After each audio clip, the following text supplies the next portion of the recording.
Hey, hey, hey, welcome back, y'all. It's another edition of Mirror Expression. Hey, go ahead, do me a solid, hit that thumbs up, hit subscribe if you haven't, and also drop me a mirror emoji, baby. If you have looked in one today and you are feeling what you see looking back at you, I hope you are, but if you are not, as always, I encourage you to do what you must to get back to a healthier you. All right, y'all. We not finna prolong things. We finna go jump in. Married to Medicine, season 16, episode whatever. I don't know where we on. I think like 8, maybe. Poised for battle, right? It is day 9. And so Nicole and Chris are going to his apartment to pack up, of course. And then, she gets to meet his dogs for the first time. And so she is really, like, I hope they like me because they're my sons now and I'm their mommy. And y'all, Chris just fell in line with their whole BS. Like, I'm their mommy. They're my sons now. So when they came into the apartment, he was just like, oh, guys, this is your mommy. And this, like, y'all doing the most. I feel like if Nicole wasn't saying all that, he would not be saying that either. He'll just be like, look, this is Nicole. This is my wife. It would be time for, oh, this is your mommy. Her dog is your brother. And even though I do say my mom's dogs are my sisters, those are my little sisters. And I love them so much. Anyway, one of his little dogs were humping all over the place, baby. That thing was in heat. I was like, oh, baby, he was on the kitchen, on the counter, on the floor. It wasn't me. He killed the bed. He gonna call somebody. If that's the preview to what his dad has to offer, then I'm all good, baby. Go bang it out. Anyway, and Mac is now at Dawn's apartment, so she's just like, feel free to browse, browse around. And he was like, I don't need to browse. You didn't do that at my place. Okay, 2 things that can be true in the same sense, like...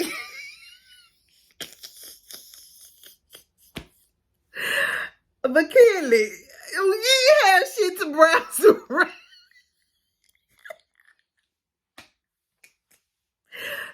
So you didn't do that in my place. Bruh, what did you have to browse around in? First of all, you lived in a whole basement. And what we saw was 2 rooms down there. The little living room space area and the bedroom area. And none of that your stuff. So I mean, what is she browsing around in down there? And it ain't like she had places to walk in from here to there. And you come on. But in the same breath, it ain't like Dom is showing him around like, this is my stuff, or this means this to me, or this is why I have this picture here, or this is why I do this. It's not like she's taking the time to explain or express like why her apartment is set up the way it is or whatever. Like, I peeped it. Pink is obviously her favorite color. She could have talked about that. Like, you notice all the pink everywhere. That's because it's our favorite color. And it reminds me of such and such. It was just no conversation like this. Like, browse around. Like, oh, shit. Anyway. In her confessional, she said she was really wanting him to look around and show some interest. But he wasn't. And I was just like, come on, guys and girls. We are usually just different. Most times guys are not interested in, and I'm not saying this is like all the time, but like they're not interested in like decor or snooping through somebody's stuff. You know what I'm saying? Like, if it's something you want him to know, take the time to show him. This is your place. Like, come back something. You could just browse around. But anyway, I'm kind of like Meg. I wouldn't want to just start rummaging through somebody else's apartment. Plus, they are they were probably, still had some tension from when he went and showed her his place, because this is all in the same day. So that's probably where they're coming from, because they still have on the same clothes and stuff. So they're probably coming from his place, and there's still that tension there. So, but she was really he just doesn't want to be there. So if he done, she don't know if she should really be packing up her stuff to leave. I said, oh, child. Oh, I see how this is finna go. Dom is finna give me a headache, and yeah, it's pretty much all I get right now. So Clint comes over to Gina's apartment, because y'all remember they live in the same apartment complex, right? So he comes down, and her dog ends up greeting him, and Clint seems to be chill right now. He don't seem like to be harboring any feelings. He came in, he played with the dog. The dog seemed to be okay with him or whatever. And so he seems pretty comfortable right now. So she asked him, how's he feeling? He said, he's looking forward to them living together or whatnot. And so she said, well, I'm not comfortable with moving in together right away, because she says she's not seeing the progression with them, like romantically. And I'm thinking, like, well, what does that have to do with y'all living together or moving in together? Especially, like, they always have a 2-bedroom situation set up in these shared apartments. So even if y'all don't share a space, you can still live together, and both of y'all have your own area or whatever. And so she says she feels like moving in would be like walking on eggshells, and will actually pull them further apart versus bringing them together. And he told her, but this is a marriage. And I said, exactly. Like, I'm with you, Clint. Like, this is a whole marriage. He said, you got to be open-minded and uncomfortable sometimes to be able to work through things. And growth means you're going to be uncomfortable. So again, I agree with you, Clint. So he was pretty much like, this is a commitment. So I was just like, well, Nicole, I mean, Gina, I feel like it's kind of, she's being unreasonable right now. And I really don't understand the hesitation, with moving in. So anyway, he believes, there's growth that can happen, and he wants to stick it out. So, yeah. Gina, you signed up for this show. So, you're supposed to go to the shared apartment, honey. And not live separately until the end of the experiment. Like, how sway? Like, how do you just decide that? I signed up for this experiment, but yeah, I don't want to move in with him, even though we're supposed to be living together. Like, yeah, nah. But anyway, child, get it together. So Jasmine and Aries are at her parents' house, and so she says she's nervous because of all of her dogs, and he didn't seem too thrilled about them when she told him about them. And so he's checking out, he comes in, he's checking out everything. He sees like her chest of crowns and titles, and and so he's just like, I am thoroughly impressed. And so he was just like, it's good that you're humble, but I need you to step it up a bit. Like in the arrogance department, basically, is what he was saying. Like, Aries, everybody is not like you. Because he was just like, hey, he been winning all of this. You wouldn't be able to tell him nothing now. I'm just like, can't nobody tell you nothing now anyways. Aries, you know what I'm saying. So, everybody is not you, sir. Everybody is not you. Anyway. And then he put one of her crowns on her head, right? and go tell her she looks like a black Game of Thrones character. I said, this man is a whole nut. This fool will just let anything come out of his mouth. Oh my goodness. It's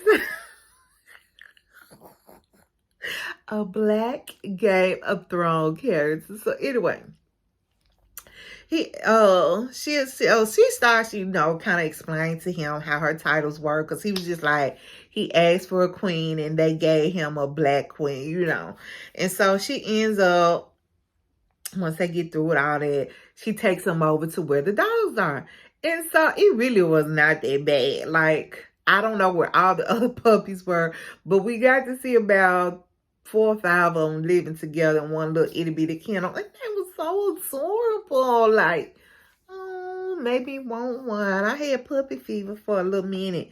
When I get puppy fever, I just go get, like I said, my little sisters. Let them come play and spend the night. Then I ship them on back. So Jasmine said she's still worried about him falling in love. And just, well, she's worried about her falling in love because she falls in love easily. And that he will just not be responsive to her. He'll be pretty much just like, whatever, you in love, it is what it is.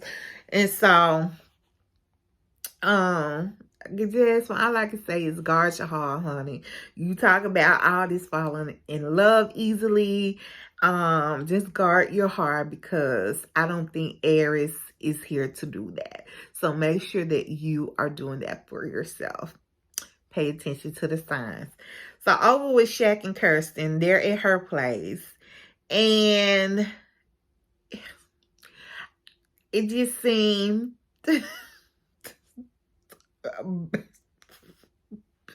bare. That's the best I can say. It was just bare. Like, there was nothing. When I say nothing, I mean nothing. Like, I'm not even exaggerating. Like, there was nothing on the walls, nothing on the countertops. There was no furniture. Like for instance, you went into her bedroom, you saw a bed. That was it. No dresser, no side table, no mirror, like nothing. Nothing. No pictures on the wall. Nothing. It was like the weirdest thing. Who lives like that? Like, honestly, who does? And so Shaq said, it looked like she just moved in yesterday. And that's exactly what it feels like. Like, she just moved in. The rest of her furniture ain't came. Only furniture that came was her bed. So she went on to set it up so she could have somewhere to sleep. And that was it. Like, literally, there was nothing. It was weird. He even said it was weird. And then talking about something, is this a model home? I said, yeah, something is not right about that. So then she ends up going to her closet, which, I mean, it could be better, but I was expecting a lot worse as far as terms in it being messy. Because y'all remember last episode, they kind of were talking about her closet and she was saying it was messy. But it was not as I had imagined in my mind it to be. So, anyway, I'm just wondering. Shaq said, her closet was giving him anxiety. Again, it wasn't that bad to me. But hey, who are me? Who are me to judge? But anyway, I'm just wondering, did Kirsten do this show for money? Like, how girl look like she needed some money. She didn't have money to finish furnishing her apartment. And so she decided, you know what? I'm going to sign up to be on Married at First Sight. Make me some what she would think was going to be some easy money. So I can get the income to fund me decorating my apartment. Cause baby, I think she's living like that by force and not by choice, honey. I think she just don't have the extra funds to get things. So she's trying to pretend that those things do not matter. Talking about I'm a minimalist. Now, as high maintenance as she is not no minimalist. I see you get your hair done, your nails, and all that. You are not no minimalist. Like, girl, honey, please now. So, anyway, and I think that you better go out and sell some more houses because she's a real estate agent. Go sell you a couple of houses, girl.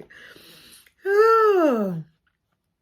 I had a friend like that, y'all. Like, just because she couldn't do something or have something, and it usually was surrounded by money, like the reasons why she couldn't do things or have things, then she tried to act like it's not important, you know. Mm, mm, mm. But anyway, girl, go on set yourself out.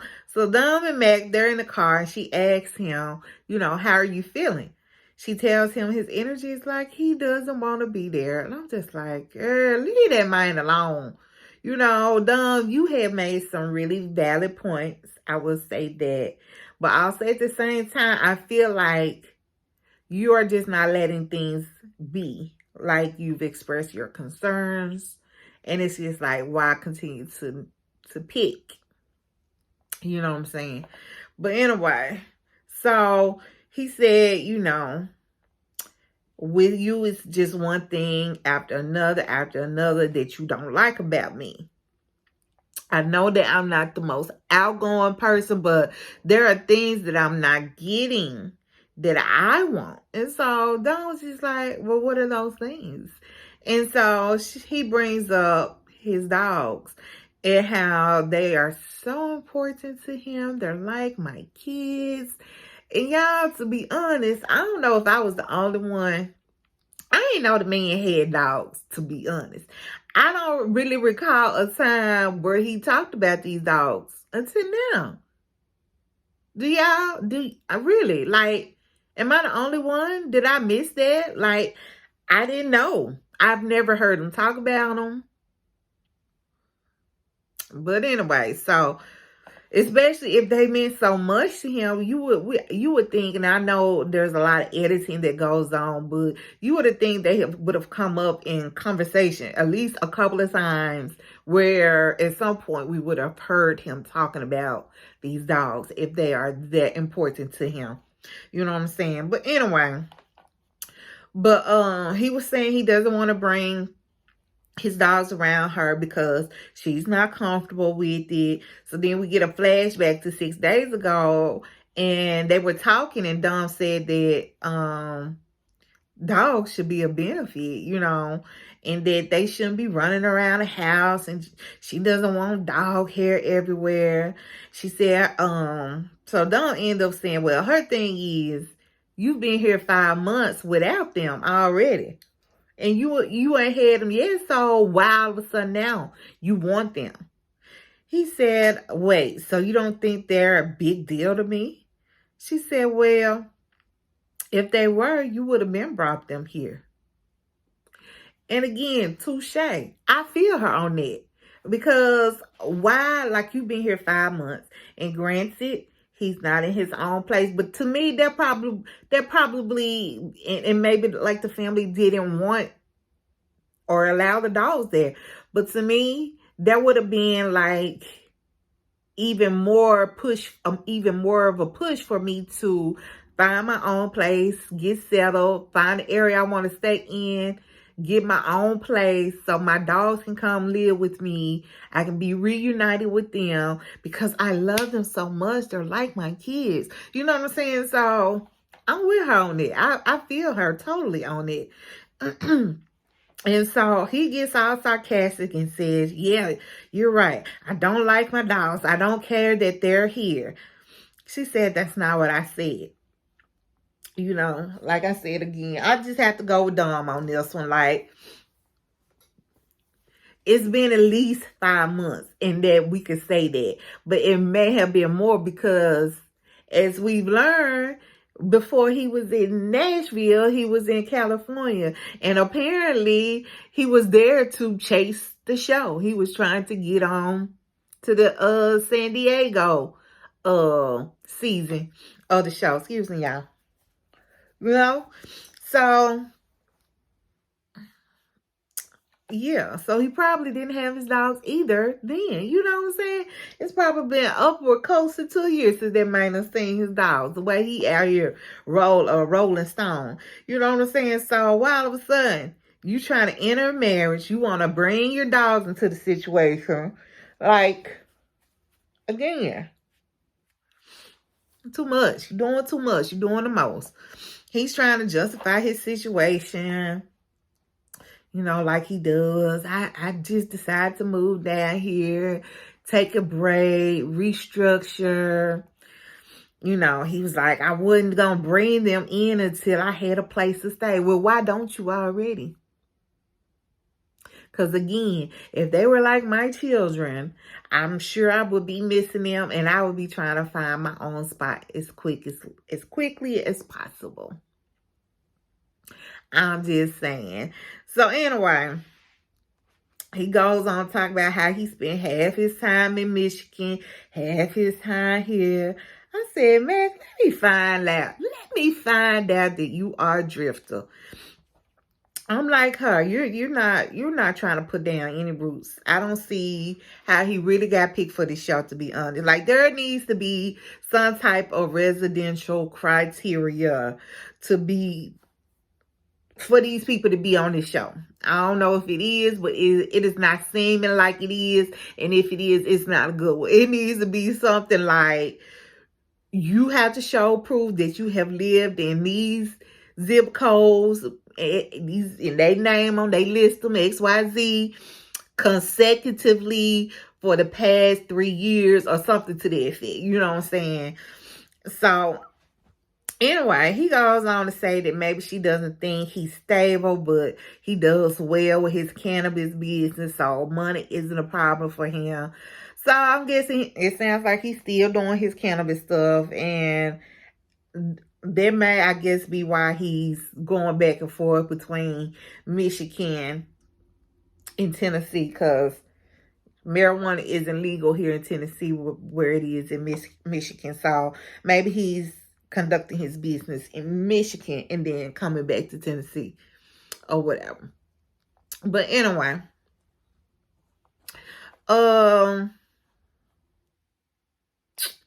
he also lets her know that he doesn't feel good about where they are at.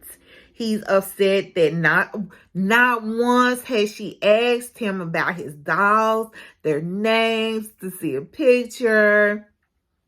She said, what we not finna do is argue about these doggone dogs. She said there's a lot more we could be arguing about, and dogs are not one of them. So back over with Nicole to Chris, right? So they're bringing their dogs to meet up. They're like a little doggy park. She says she's nervous because the dogs getting along it heavily weighs on their marriage. And so all I could think was like, this is how things should have gone with Justin and Alexis. Like, they're at a park. It's a non-territorial place. All the dogs on their respective leashes. So that's all I could think about. And I said, I wonder if, like, the producers was just like, we're not gonna have a repeat of last season. And so, of course, the producers know what happened, because I'm sure when they were filming, they had not seen that season yet. But, of course, the producers already know what happened. And so I wonder if the producers just like, you know, this is the best way to introduce your dogs. We don't need no hiccups, you know what I'm saying? Or if, I wonder that. I just wonder, or if it was something they actually came up with on their own. But anyway, that's immediately what I thought about, Justin and Alexis. Like, this is what they should have done or whatever. So, uh, Chris's dog seemed a little rambunctious at first. They came in barking, while Nicole's dog was very chill. But all in all, they seemed to get along fine. You know, they didn't like growl at each other. Like, there was no aggression between the dogs or whatever. So Chris ends up telling Nicole that he hates that her dog won't be living with them. And she said it's okay, but it's her that she's just gonna be just as needy as the dogs. So he's gonna have to step it up and give her extra cuddles. I said, now Nicole, girl, you are already pretty needy. And I say that respect. I say that in the most respectful way that I can. Girl, you are already needy. You are pretty needy. Like how you are always asking him, do you love me yet? You know, if today was decision day, would you say yes? You know, or how you just so willingly to sacrifice it all just for him. Like, for instance, completely giving up your dog for the 2 months to live somewhere else, you know, versus a compromise with all of you dogs. All of you all's dogs can be involved. Like, it's just kind of like, I'm going to do whatever. And I get that a marriage is about sacrifice and compromise, but it's just like, I see her willing to do whatever and go through all lengths, whereas we haven't seen that from him. And not only that, but she's not giving him that opportunity. You know, like, she's just like, I'm just going to be the one willing to do and sacrifice it all. So, yeah, pretty needy. So, anyway, Clint and Gina are at their apartment, and he tells her he would take the second bedroom and give her the other one if that's gonna make things comfortable for her. And so she keeps talking about forcing the situation, and she's just not ready to move in. And I have to give it to Clint. Like, he appears to really be trying, while Gina is not. Like, Gina is totally checked out. But Clint, he seems to be trying. He's coming in with like a positive attitude, and he's trying to compromise and put other options out on the table. Like, I could take one room and you could take the other. Like, but Gina, on the other hand, So anyway, we see Dom and McKinley settling in. Well, let me say, we see McKinley settling in, because Dom ain't doing nothing. Dom is sitting down and ain't touched her stuff. And so McKinley is moving his stuff, and he asked her, you know, you need some help? Is this suitcase going back into the bedroom? And Dom was just like, I don't know. I'm honestly not feeling it right now. Okay. She said, I'm not going to have petty arguments. And his thing was, my dogs are not petty to me, so it may be petty to you, but for me, it's not. And she said, I just don't want things to spiral. Well, Dom, you harping on things, on the same things, you're going to cause them to spiral. Like, even if it's something that you are upset about, like, for instance, the whole honeymoon, and you feeling like you have to push them, like, you've already expressed those concerns, like, and y'all have addressed that more than once. Like, so why continue to harp on those things that have already been addressed? Like, you're causing things to spiral when you said you don't want them to, by constantly picking at it. Like, it's like a sore.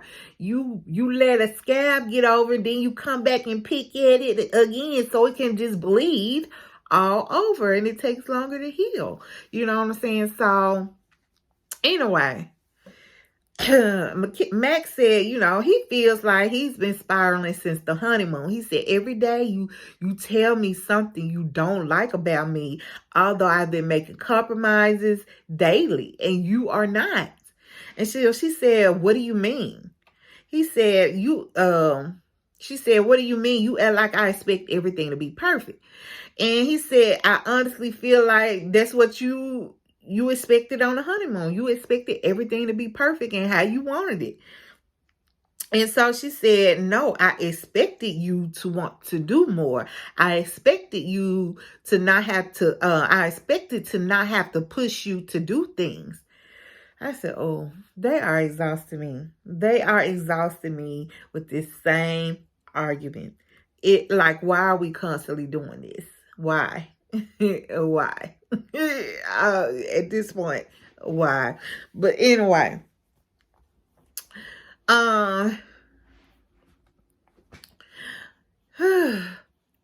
so I feel like she is not hearing him, like how he's saying he's been trying to do things her way, but he's expressing how he's feeling and how he's been feeling, and she is just not listening. She's not trying to hear him from where he is standing. You know what I'm saying?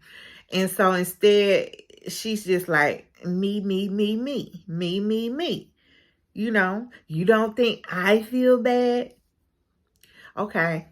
We know you feel bad because you the one that brought up your disdain. All right. Why don't you listen to how he's feeling bad? You know what I'm saying? And then see if y'all can find a common ground. Like, open your eyes to him as well. He seems to be at least trying to do that for you when he took himself out of his comfort zone. You know what I'm saying? So he said, I don't know why she said, oh, you don't think I feel bad? And he said, I don't know why I didn't make one complaint about you the whole trip. So in her confessional, Dawn was like, I just cannot.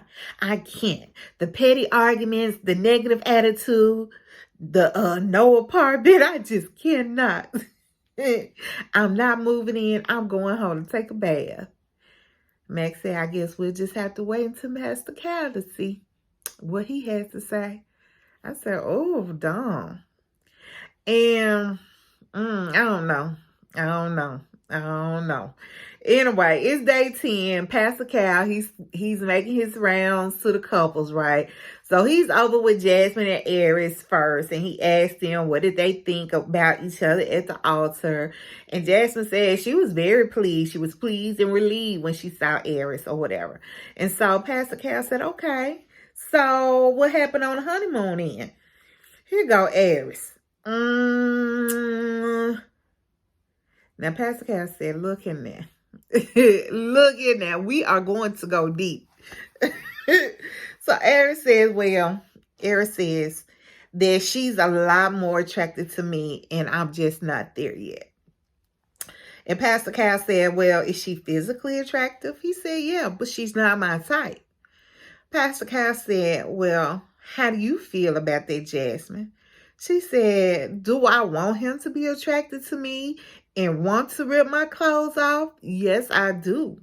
Pastor Cal took them glasses off. Look, I wish I had my glasses. He took them glasses off. See, he said, say what now? Repeat that.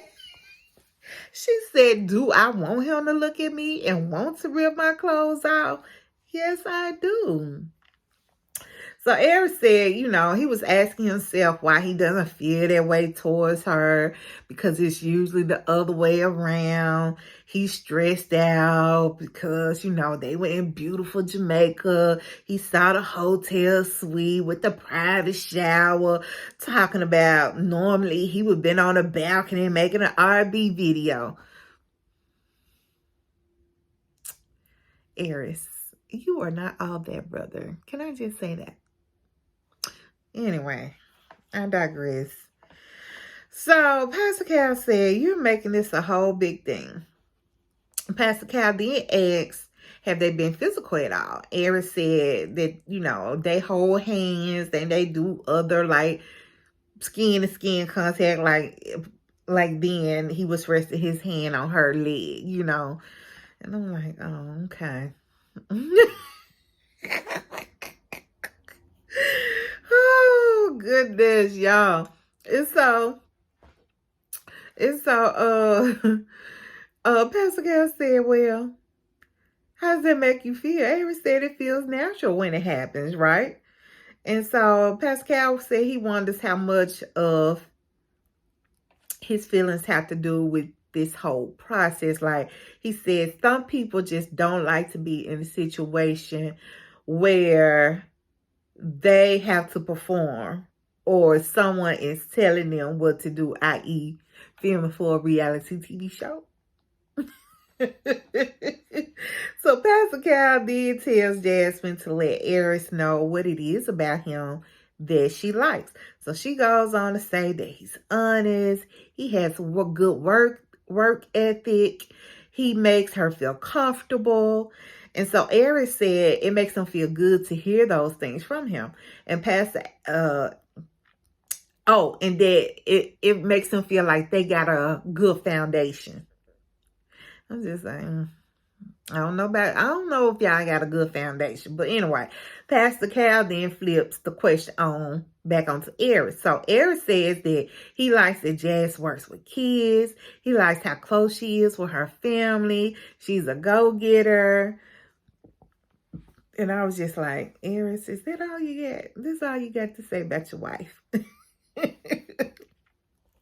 So Aries goes on to say, if they had kids and he was terminally ill, he would die peacefully because he know his children would be well taken care of.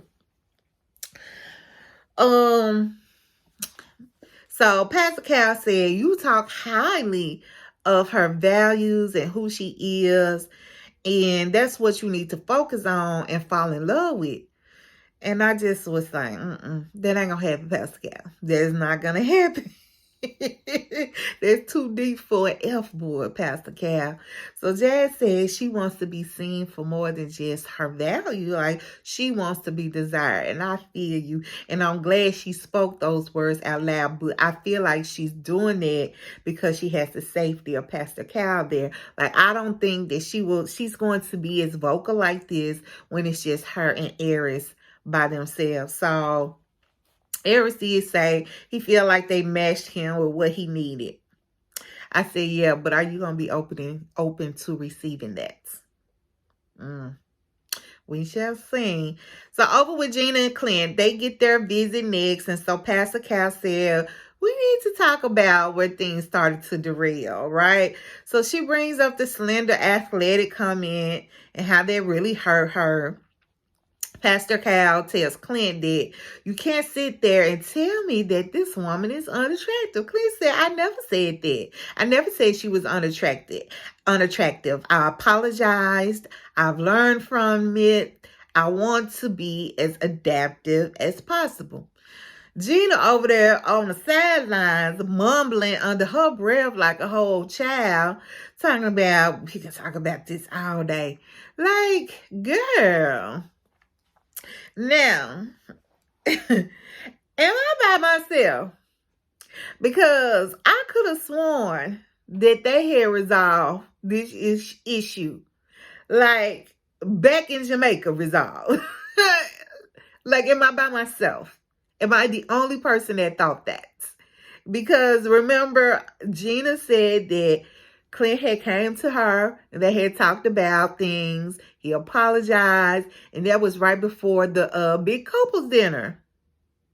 I mean, really, is it just me that thought this whole issue was resolved? Anyway, how you gonna move forward and you still holding on? This is again like Dom and McKinley. Dom, how you gonna move forward if you're still talking about the same ish? Like, come on now, y'all. Come on. So Clint says, that Gina has said some disparaging comments as well. Like, you can't calling him a ginger. He's like, you can't keep using the term ginger and think you're absolved of it. She said, well, I didn't think it was offensive because it's widely used within the hair community. She gonna always bring back to that doggone hair salon no matter what. Is anyway,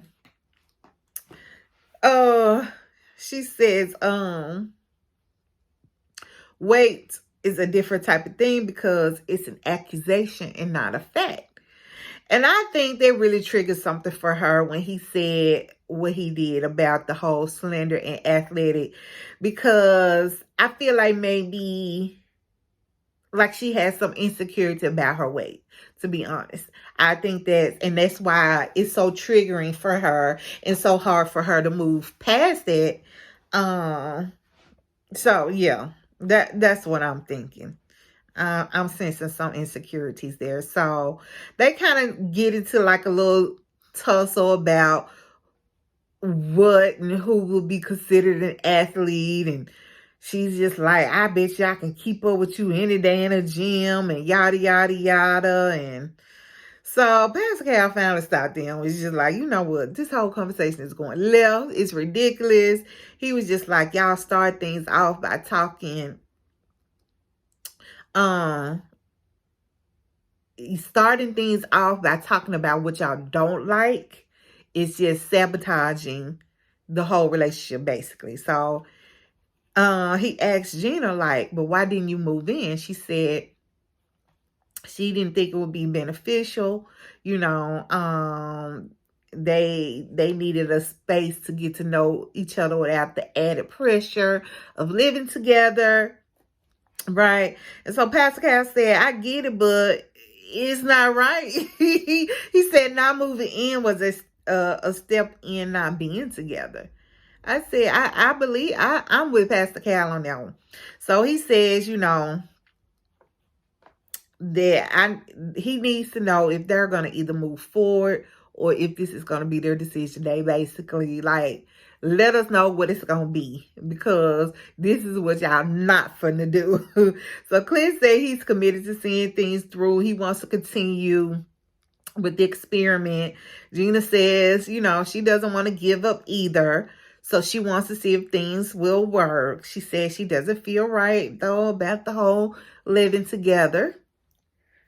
Like, Gina, what is it, child? What is it? She said even sleeping in separate bedrooms will automatically be setting them up for failure. I said, that is so ass backwards to me, because you would rather not move in than to move in and at least share two different bedrooms. Like, I don't get it. I don't get it. Again, I'm rolling with Clint on this one. You know what I'm saying? Like, they need more exposure to grow, and they're not going to get that by living separately. Right? So Gina all of a sudden starts to get teary-eyed. She said, you know, I don't get it, or maybe no. She anyway, she get all teary-eyed, right? And I said, when she did this, you know, because I kind of think, I don't know, I think that she is kind of trying to accessorize Clint. Like, she's using him as an accessory. And I think I mentioned this like a couple of reviews ago.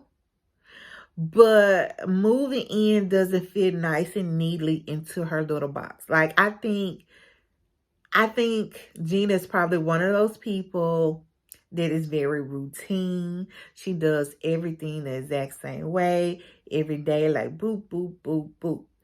And moving in to a whole new environment is going to upset their routine. And she wants to be able to pick Clint up and put him down at her disposal. That's what I think. She wants to use him as an accessory. And so that's why she's very adamant about not wanting to move in. It doesn't fit nice and neat into her plan. You know what I'm saying? And any kind of disruption to her usual pattern causes her anxiety. And I feel like that's what we're seeing now. Like, she's just thinking about that. It's causing her anxiety. And that's why she got teary-eyed. I mean, it could be a stretch, but that's what I'm feeling right now. That's what I'm feeling right now.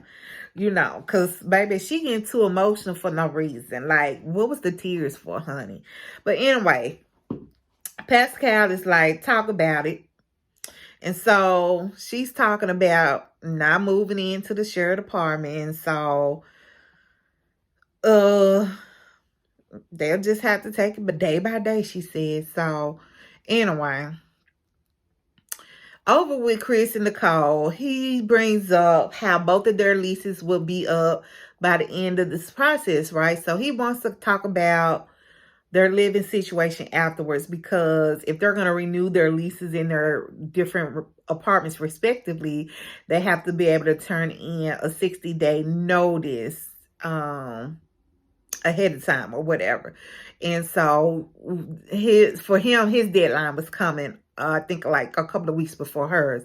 So he was just like, I don't want to be rushed to find a place to live after decision day. If we have forever together, what's the rush? You could tell he practiced this, and he had all his little reasons lined up, because he just rattling them off just like that. But anyway, so he basically wants them each to renew their current lease for another 9 months and just do sleepovers as a married couple. Nicole was like, oh, I would have been like an old too, Nicole, like,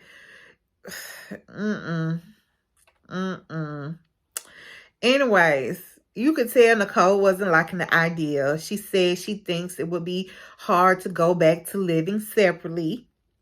In her confessional, she said, if we're living apart and we have to make plans to see each other, then we're just dating. And I said, that's exactly what you would be doing. You would just be dating. And so she said she's not okay with them living separately. I mean, really, Chris, you got your dogs calling her mommy and all of that, and now you want to kind of break the family apart? Oh, okay. So Kirsten and not Kirsten, let me get it right.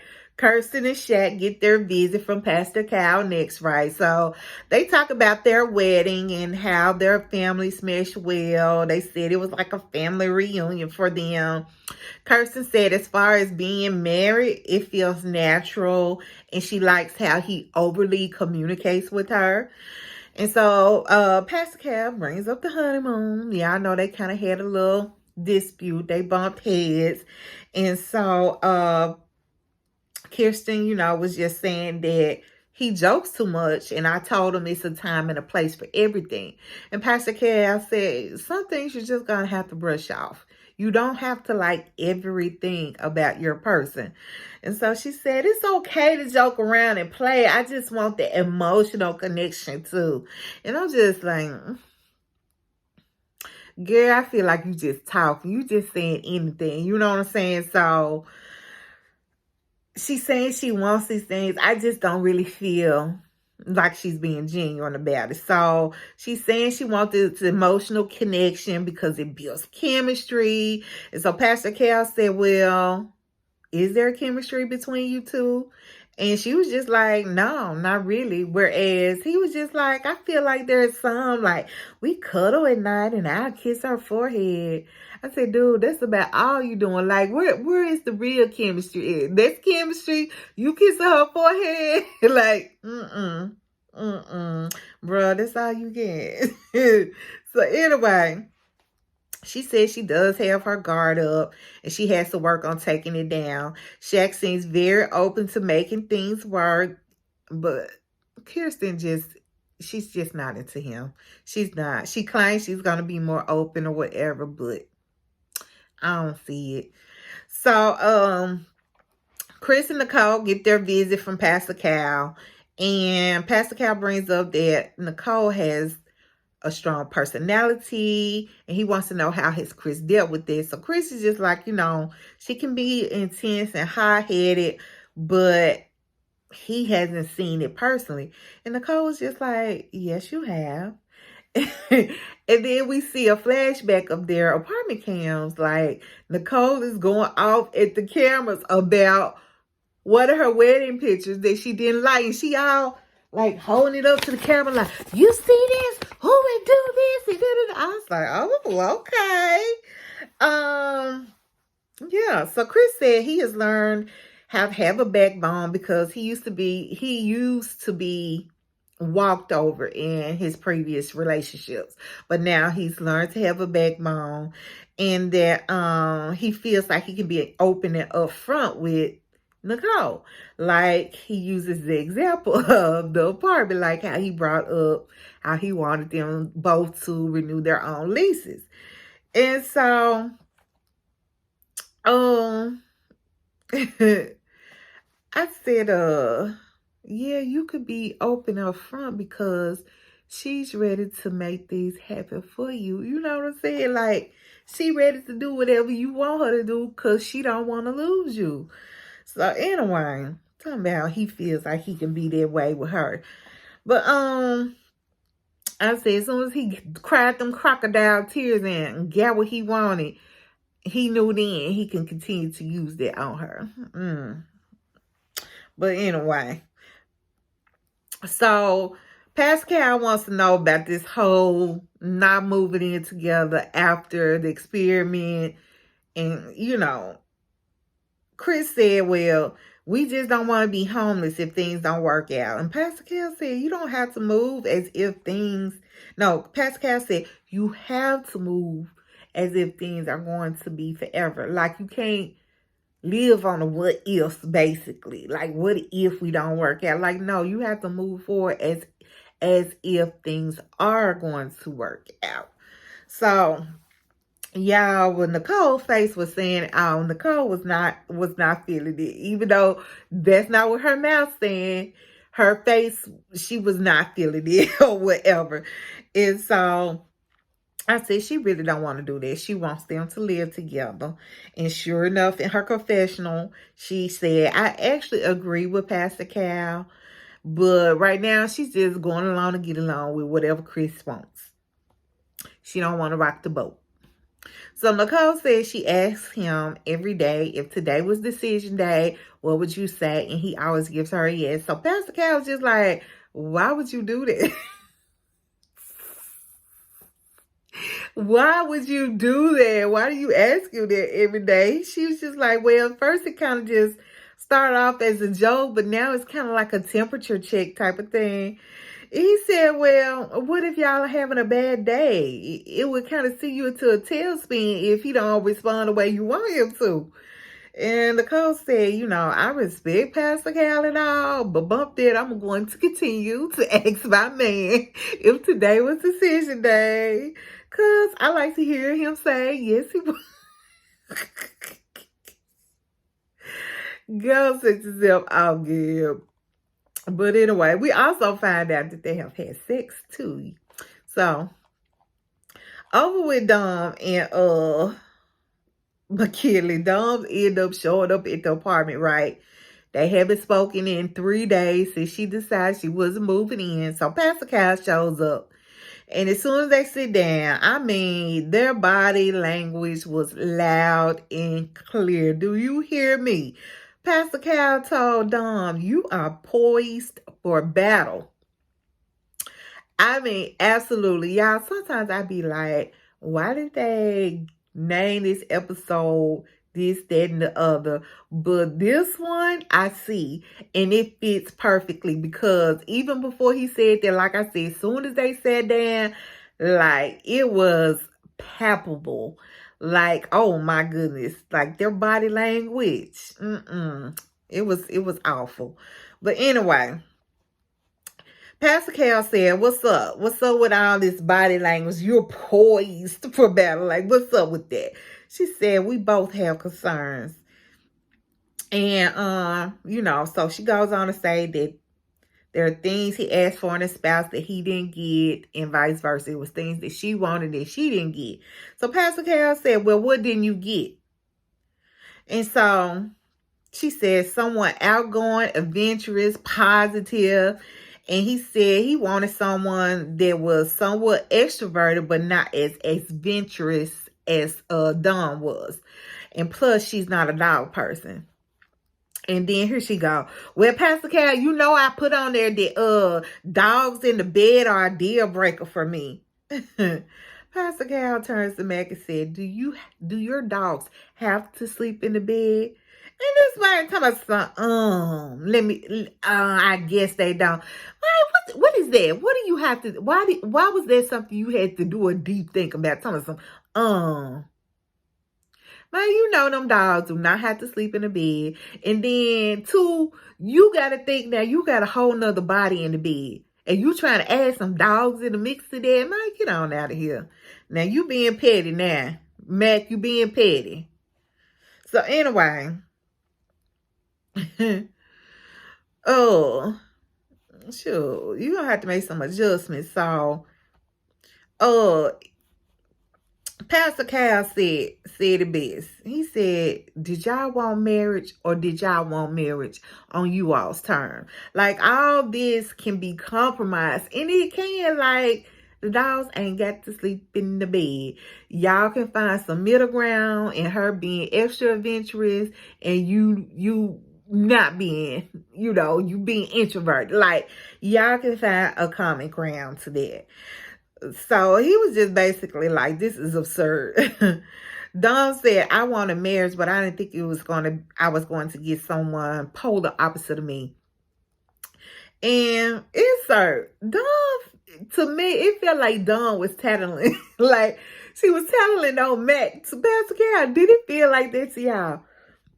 Like, this how it was coming across, like, as if she and Mac were like two siblings. And she was like, oh, I'm going to tell my story because I know I'm going to get bagged up and you the one going to get in trouble, not me. Like, this how I felt like she was coming to Pastor Cal. Like, it's all Mac's fault why things are not working out. It ain't got nothing to do with me. I'm perfect over here. You know what I'm saying? Like, that's all him. And I can't wait to tell you X, Y, Z about him. That's how she was coming across. But anyway, that's just what I was feeling. So Pastor Cal said, they put them together because they both did not want a needy spouse. She wanted an older, mature, stable man. Pastor Cal, I don't know about the stable part. But Mac wanted someone who would pull him out of his shell. He wanted a go-getter and someone who he could build a family with.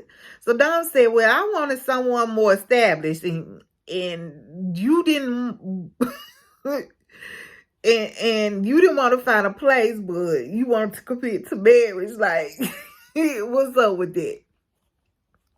So Pastor Cal said, so what people make decisions that we don't always agree with. You know what I'm saying?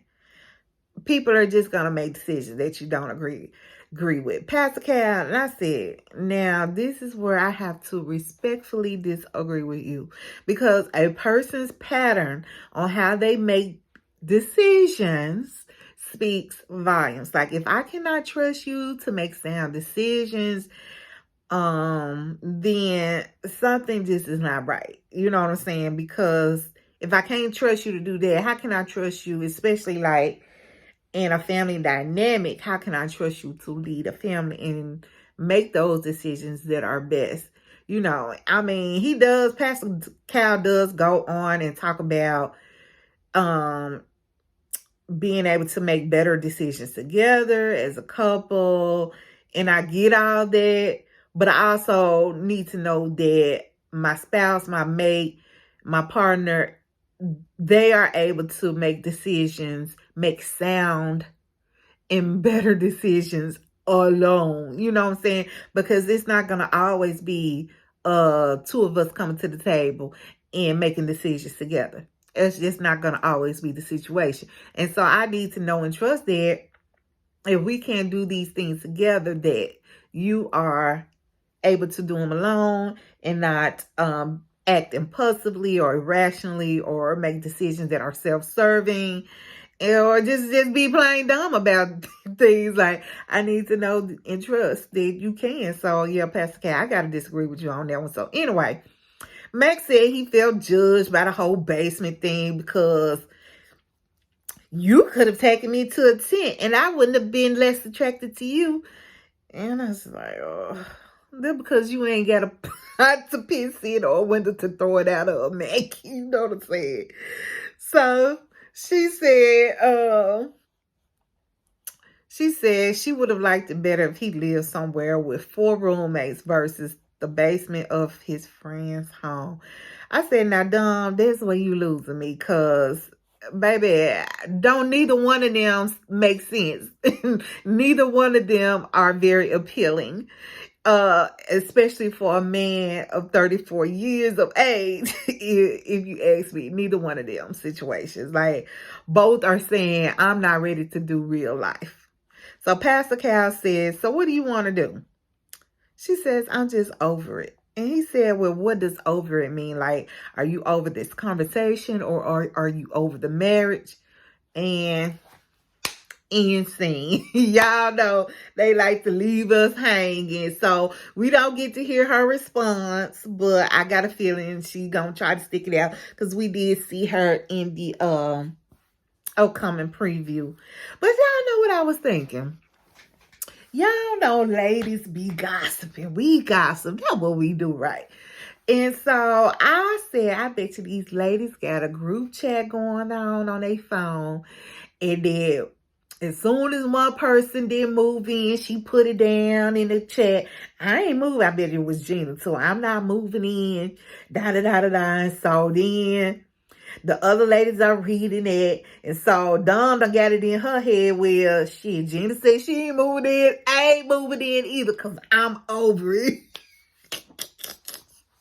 I wonder if that went down something like that. I'm just saying, you know.